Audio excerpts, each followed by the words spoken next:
अस्सलाम वालेकुम फ्रेंड्स। अस्सलाम वालेकुम friends. Welcome to channel Tipo Info. मैंने आपको ये इलेक्शन ऑफिसर्स का जो पेपर है PS17 इसकी तैयारी के लिए एक लेक्चर सीरीज बनाई है, जिसमें सबसे पहले मैंने आपको इसके अंदर पिछले लेक्चर में पार्ट 1 में आपको सिलेबस और डिफरेंट जनरल नॉलेज के जो क्वेश्चन थे वो शेयर किए थे। अगर आप वो देखना चाहते हैं तो मेरी पिछले डिस्क्रिप्शन में वीडियो है, वहाँ जाके देख सकते हैं, ठीक है ना। तो नेक्स्ट पार्ट 2 में हमने इंग्लिश पोर्शन शुरू किया। इंग्लिश पोर्शन में आपको जो डिफरेंट रूल्स होते हैं, जो पेपर में इंग्लिश आती है उसको अटेम्प्ट करने के लिए प्रीपोजिशन आते हैं, आपको एंटोनिम्स और सिनोनिम्स के क्वेश्चन आते हैं, और सिंटैक्स करेक्शंस या एरर्स के क्वेश्चन आते हैं। वो हमने कैसे सॉल्व करने हैं तो ये मैं आपको आज की वीडियो में बताऊंगा, ठीक है। तो शुरू करते हैं बगैर टाइम वेस्ट किए आज का लेक्चर। पहला सवाल है, fill in the blanks with the appropriate prepositions. तो आपको पेपर के अंदर इस तरह का क्वेश्चन नजर आता है कि आपने प्रीपोजिशन लगाकर एक फिल इन फिल करना है और करेक्ट चारों ऑप्शन में से करेक्ट ऑप्शन को चूज करना होता है, ठीक है। तो इसके लिए डिटेल तो मैंने वीडियो पहले बना दी है और उसका लिंक भी मैंने डाल दिया कि प्रीपोजिशन आपने कैसे इस्तेमाल करनी है, और जगह के लिहाज से कौन सी होनी चाहिए, वक्त के लिहाज से कौन सी होनी चाहिए, ठीक है ना। तो एग्जैक्ट वक्त हो तो कौन सी होनी चाहिए, अगर पॉइंट ऑफ टाइम हो तो कौन सी होनी चाहिए। तो ये डिटेल वीडियो मैंने डिस्क्रिप्शन में डाल दिया इसका लिंक, तो वहाँ से भी आप देख सकते हैं। तो यहाँ पर मैं आपको प्रीपोजिशंस के एग्जांपल्स बता रहा हूँ कि आप प्रीपोजिशंस को एग्जांपल के तौर पर किस तरह इस्तेमाल कर सकते हैं। मिसाल के तौर पर ये पहला क्वेश्चन है, मैंने आपको लिखा है वेदर आई पे और my family page amount dash the same thing, ठीक है ना। अगर मैं खुद पे करता हूँ या मेरी फैमिली पे करती है अमाउंट टू अमाउंट्स का आगे खाली जगह आगे दी सेम थिंग्स, तो अमाउंट्स के आगे हमेशा टू आएगा, ठीक है ना। ये आपने याद रखना है, वेदर आई पे और माई फैमिली पे, एक तो शुरू में वेदर आ गया है तो आखिर में टू आएगा, ठीक है ना। वेदर आई पे और my family pay amount to the same thing, ठीक है। ये पहला आपका पोर्शन हो गया, ठीक है ना, पहला क्वेश्चन। दूसरा क्वेश्चन है, the condemned man appealed dash the court of the mercy. Condemned man यानी जिस आदमी को सजा मिली हुई है वो कोर्ट के आगे अपील करता है, ठीक है ना। तो फोर्थ किसके लिए, रहम के लिए। अपील्ड, अपील्ड के साथ टू आएगा। ये आपने हमेशा याद रखना है कि कुछ वर्ड ऐसे हैं जिसके साथ प्रीपोजिशन फिक्स होती है, जहां भी आपने अपील्ड देखना है तो उसके साथ टू लगा देना है, ठीक है ना। The condemned man appeal to the court for mercy, ठीक है, टू आ जाएगा प्रीपोजिशन में यहाँ पर। नेक्स्ट क्वेश्चन है, ये भी प्रीपोजिशन के मुतालिक है। थर्ड एग्जांपल है प्रीपोजिशन की, they had few essential supplies to begin dash, so they had to impressive, they had few essential supplies to begin, यानी इनके पास कुछ लाजमी चीज़ें हैं सप्लाई करने के लिए, तो क्या है वो बतानी है। So they had to be impressive, impressive. तो इसेंशियल सप्लाईज का मतलब है कोई ना कोई चीज़ वो दे रहे हैं, शुरू करना चाह रहे हैं, तो बिगिंस विद आएगा यहाँ पर। तो बिगिंस के साथ यहाँ पर विद जो है ना बेस्ट ऑप्शन है प्रीपोजिशन के लिहाज से। तो इम्पर्सिव का मतलब होता है, इम्पर्सिव मीन्स प्रोड्यूस और make something from what ever is available. यानी अगर आपने कोई चीज़ भी सप्लाई करनी है, आपके पास कोई भी आइटम है, तो उसको सप्लाई करने के लिए या उसको देने के लिए जो किसी भी तरह से आप अवेलेबल करना चाह रहे हैं तो आप इम्पर्सिव कहते हैं, ठीक हो गया। नेक्स्ट क्वेश्चन है, अमेरिका डिबेकल्स इन वियतनाम। अगले हमने इसका ये पोर्शन आपका एमसीक्यूज में इंग्लिश का इस तरह भी आ सकता है, find the words which is similar in the meaning with the words underlined in below given the sentence. यानी आपको सेंटेंस दिया गया होता है, उसमें एक वर्ड जो है अंडरलाइन किया होता है, उस अंडरलाइन वर्ड्स के अंदर अंडरलाइन वर्ड्स का आपने मीनिंग्स बताना होता है। वो मीनिंग्स जो है आपको चार ऑप्शन में से सिलेक्ट करना होता है। मिसाल के तौर पर ये सेंटेंस है, and America America debacles in Vietnam will long be recommended. Debacles का यहाँ पर उन्होंने मीनिंग पूछा है, तो आपने इसमें से सही ऑप्शन चूज करनी है। सही ऑप्शन है यहाँ पर डिफीट, विक्ट्री और ट्रिम्फ, रिस्टोरेशंस। तो डिपेकल्स का मतलब है अमेरिका ने वियतनाम के ऊपर क्या किया था, हमला किया था, विल लॉन्ग बी रिमेम्बर्ड, जो लंबे अरसे तक याद रहा था। तो डिपेकल्स को अगर आप उर्दू में देखें तो डिपेकल्स का मतलब उर्दू में यह है कि भगदड़, खात्मा या ज़िवाल। तो जो कि लंबे अरसे तक वियतनाम का ज़िवाल का या उसका खात्मे का बाइस बना, जो अमेरिका ने हमला किया था वियतनाम के ऊपर। ठीक है, अगला क्वेश्चन है, इसमें भी आपने सिमिलर वर्ड्स बताना है जो कि अंडरलाइन किया गया है उसको। Our our indulgence debilitates character as well as physical stamina। तो debilitates को यहाँ पर अंडरलाइन किया गया है। इसमें से चार ऑप्शन है, fortifies, reinforces, rejuvenates और weakness। तो डिबिलेट जो ये वर्ड है डिबिलिटेट्स, क्या वर्ड है डिबिलिटेट्स, तो इसका उर्दू में मतलब होता है कमज़ोर करना, ज़ाइफ करना। तो डिबिलिटेट्स को आपने इसका इंग्लिश में करीब जो इसका बनेगा सिमिलर वर्ड वो वीकनेस बनेगा। ठीक है ना, D option is the correct, weakness. अगला क्वेश्चन है, one of these parts contain an error, इनमें से एक हिस्से में एरर है। तो यानी ये आपने सेंटेंस करेक्शन करनी है कि ये सेंटेंस गलत है, तो आपने इसको किस तरह सही करना है। मिसाल के तौर पर ये पहला क्वेश्चन है, he was quite amusing when he heard what had happened। तो हैड यानी सेंटेंस थर्ड फॉर्म है, तो यानी पास्ट सेंटेंस है, तो पास्ट सेंटेंस के साथ हमेशा वर्ड की थर्ड फॉर्म लगती है। तो अम्यूजिंग वाला वर्ड जो है गलत है, इसमें आईएनजी फॉर्म लगी हुई है, तो इसको आपने करेक्ट करना है इस तरह, he was quite amused when he heard what he had happened. ठीक है ना, अम्यूज्ड यहाँ पर करेक्शन क्या करनी है आपने, अम्यूज यानी ये वाला वर्ड तो यहाँ पर रॉन्ग है, तो आप करेक्ट सेंटेंस यहाँ पर लिखना था, वो था अम्यूज। ठीक हो गया।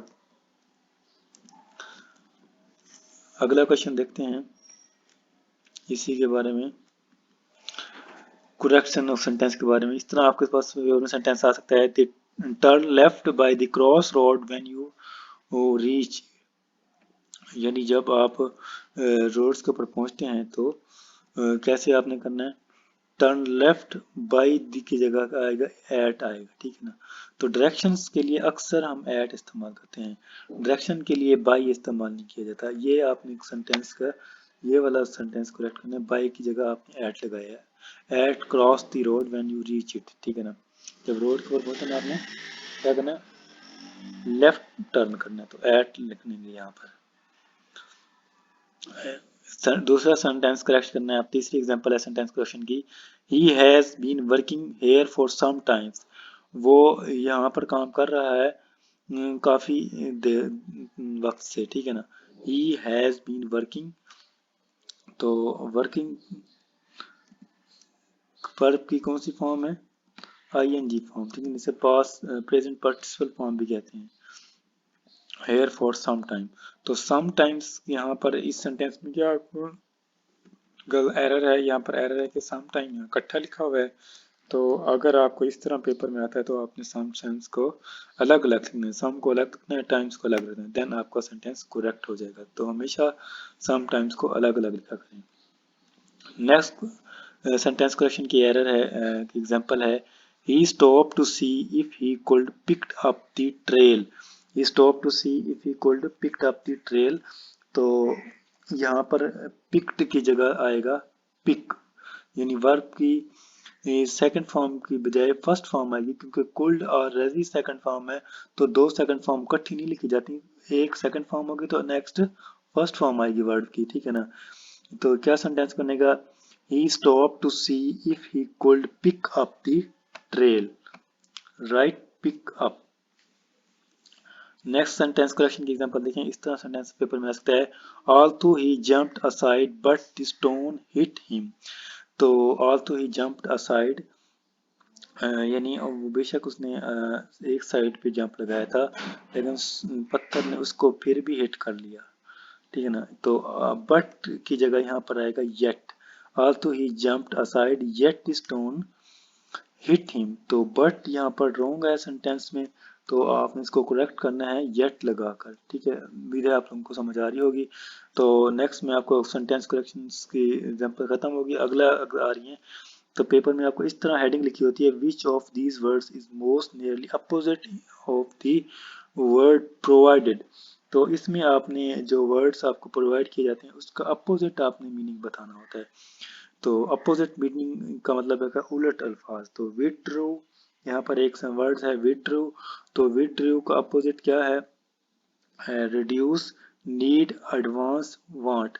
तो विड्रू, अगर आप अकाउंटिंग के स्टूडेंट हैं तो जब जो कारोबार का मालिक विड्रा करता है यानी अपने कारोबार से पैसे निकलवाता है, तो वो एडवांस में यानी उसको लोन समझा जाता है कि उसने कारोबार से पैसे उधार लिए हैं, ठीक है ना, उसने वापस डालने हैं, उसके अंदर दोबारा इन्वेस्ट करना है। तो विदड्रॉ का मतलब यहाँ पर क्या आएगा, अ, अ, निकालना होता है इसमें से कारोबार से पैसे। तो इसका अपोजिट मीनिंग क्या आएगा, एडवांस, ठीक है ना। एडवांस का मतलब क्या होता है, लोन, कि आपने निकालने की बजाय लोन लेके कारोबार में लगाना होता है, ठीक है ना। विड्रॉ और एडवांस दोनों अपोजिट मीनिंग है यहाँ पर। नेक्स्ट क्वेश्चन एग्जांपल है अपोजिट वर्ड की, सीक्रेट। सीक्रेट का मतलब होता है खुफिया। तो खुफिया का अपोजिट मीनिंग क्या बनेगा यहाँ पर, फ्रेंडली भी गलत है, कवर्ड भी गलत है, हिडन इसका सिमिलर मीनिंग है, लेकिन उसने कहा है अपोजिट मीनिंग। तो अपोजिट मीनिंग आपने यहाँ पर बताना है कि सीक्रेट का अपोजिट क्या होगा। तो अपोजिट इसका होगा overt, O double R O V E R T, overt. Overt का मतलब होता है जाहिर करना। तो इसका अपोजिट आपने क्या बताना है, वो ओवर्ट बताना है। तो D option is the right option. Which of these words is most nearly, अब अगले आपको अपोजिट मीनिंग एग्जांपल्स की एक और मिसाल पेश की जा रही है। तो इसमें एक वर्ड है इम्पार्शियल। इम्पार्शियल का मतलब होता है कि कुछ हिस्सा, ठीक है ना, कुछ हिस्सा यानी उसमें से मिलावट या होती है, जैसे कुछ हिस्सा कुछ किसी और चीज का होता है, कुछ हिस्सा किसी और चीज का होता है, तो इसे इम्पार्शियल हम कहते हैं। तो इसका मोस्ट अपोजिट मीनिंग क्या होगा, हॉस्टाइल, डिसलाइक, वरीड और बियास्ड। बियास्ड इसका मोस्ट अपोजिट मीनिंग होगा। तो आपने इम्पार्शियल का मतलब क्या समझा है कि कुछ हिस्सा, और बियास्ड का मतलब क्या होता है उर्दू में, बियास्ड का मतलब होता है माइल्ड, मुखालिफ, यानी इसमें बिल्कुल ही मुखालिफ होता है, एक साइड पर होता है बियास्ड। अपोजिट अपोजिट वर्ड्स की एक और एग्जांपल है हार्ट फिल्ट। हार्ट फिल्ट यानी आपने किसी का दिल जब दुखाते हैं तो उसके हर दिल को महसूस होता है, हार्ट फील्ड कहते हैं। हार्ट फील्ड का अपोजिट मीनिंग क्या होगा, इनसिंसियर, ठीक है ना। हार्ट फील्ड दिल को महसूस करना। तो इनसिंसियर जब वो उसको दिल से उसके साथ नहीं होता तो उसे हम कहते हैं इनसिंसियर, ठीक है ना। इनसिंसियर का मतलब रियाकार, दगाबाज, बेवफा। तो हार्ट फेल्ट का मतलब है आपको दिल से एक साथ होना। लुमिनियस का मतलब होता है रोशन। तो इसका अपोजिट मीनिंग क्या होगा, डिम। डिम इसका यानी क्लियर भी गलत है, ब्रिटल भी गलत है, क्लेवर भी गलत है। तो डिम इसका मोस्ट अपोजिट मीनिंग है। तो ल्यूमिनस का होता है रोशन होता है, क्लियर का मतलब साफ होता है, ब्रिटल भी रोशन होता है, और क्लेवर तेज को कहते हैं। डिम का मतलब होता है मध्यम, जिसकी रोशनी कम हो उसको डिम कहते हैं। तो ल्यूमिनस इसका मोस्ट अपोजिट मीनिंग है इसके। नेक्स्ट सेंटेंस है इसमें भी हमने अपोजिट क्लोजेस्ट मीनिंग, ठीक है ना। अब इसमें इसमें आपको पेपर में इस तरह हेडिंग दी होगी, which of these words is closest in the meaning to the words provided. इसमें जो आपका सबसे करीब तरीक मीनिंग बन रहा होगा चारों में से, वो आपने बताना है, यानी सिमिलर मीनिंग आपने बताना है। एनोनिम्स सिनोनिम्स की ये मिसाल है, ठीक है। रिमोट्स का मतलब होता है कि आप दूर से किसी चीज़ को एक्सेस करते हैं तो उसको हम रिमोट कहते हैं। जैसे टीवी रिमोट होता है, आप दूर बैठ के टीवी के चैनल बदल रहे होते हैं, आपको टीवी के साथ जाके बटन दबा के नहीं करना पड़ता, बस रिमोट से ही आपका काम होता है। तो इससे आपको समझ आ गई कि रिमोट का मतलब होता है डिस्टेंस, दूर से, ठीक है ना। ऑटोमेटिक भी गलत है, सेवेज भी गलत है, मीन भी गलत है। डिस्टेंट वाला ऑप्शन बी जो है रिमोट का करेक्ट है, कि आप दूर से बैठ के ही किसी चीज़ को एक्सेस करते हैं, उसे हम रिमोट कहते हैं। तो B option is the right option, similar meaning के लिए, क्लोजेस्ट मीनिंग के लिए। तो नेक्स्ट एग्जांपल है क्लोजेस्ट मीनिंग या सिनोनिम्स की। डिटेस्ट। डिटेस्ट का मतलब उर्दू में क्या होता है, ये मैं अभी आपको बताता हूँ। तो डिटेस्ट का मतलब होता है उर्दू में बेहद नफरत करना। ठीक है ना, किसी से बेहद नफरत करने को हम कहते हैं डिटेस्ट। तो इसका सिमिलर मीनिंग क्या होगा? अब सिमिलर मीनिंग होगा हेट। हेट का मतलब भी नफरत करना होता है और डिटेस्ट का मतलब भी नफरत करना होता है। ठीक हो गया। नेक्स्ट क्वेश्चन है गॉर्शियस। गॉर्शियस वर्ड है, इसका आपने सिमिलर मीनिंग बताना है। तो GRA, मैं आपको स्पेलिंग तो GRACIOUS।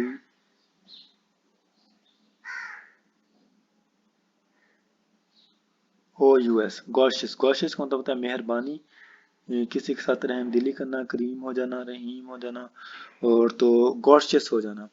तो इसका आपका सिमिलर मीनिंग बनेगा प्लेजेंट, यानी प्लेजेंट भी खुशगवार होकर किसी को मिलना भी गॉर्शियस के सिमिलर मीनिंग में आता है। ठीक है ना, closest to the meaning. Next मिसाल है example closest to the meaning की, प्रिडिक्ट। प्रिडिक्ट का मतलब होता है कि पहले से आप किसी चीज़ के बारे में सोच लेना, फोरकास्ट कर लेना, प्रिडिक्ट कहते हैं। तो फोर टेल का मतलब अभी यही होता है कि पहले बताना। फोर मतलब पहले, टेल मतलब बताना, पहले बता देना। तो प्रिडिक्ट का यहाँ पर सिमिलर मीनिंग आएगा option A, foretell, right. Next है किन। किन का मतलब होता है जानशीन। तो जानशीन हमेशा रिलेटिव्स में होता है, तो आपने क्लोजेस्ट मीनिंग इसका बताना है। ट्विस्ट भी गलत है, फ्रेंड एग्जाल्ट भी गलत है। किन आप हमेशा किसी रिलेटिव्स को बनाते हैं, ठीक है ना। जब बैंक में आप कोई भी अपना अकाउंट खुलवाते हैं तो आपसे पूछते हैं कि नेक्स्ट आपका किन कौन सा होगा, तो आपने वहाँ कहते हैं कि मेरा जो है ब्रदर होगा या वालिद होगा, कोई भी होगा, तो आप रिलेटिव्स का बताते हैं नेक्स्ट ऑफ किन, ठीक है। Thanks for watching my video. इस वीडियो में मैंने आपको बताया है कि किस तरह आपने सिमिलर वर्ड्स और अपोजिट वर्ड्स को और प्रीपोजिशंस को और सेंटेंस करेक्शंस को कैसे आप अटेम्प्ट कर सकते हैं अगर पेपर में आ जाते हैं। तो अगले आने वाले लेक्चर में मैं आपको बताऊंगा जो आपका पोर्शन है जनरल साइंस का, उसका आपको कोशिश की जाएगी, बताएगी।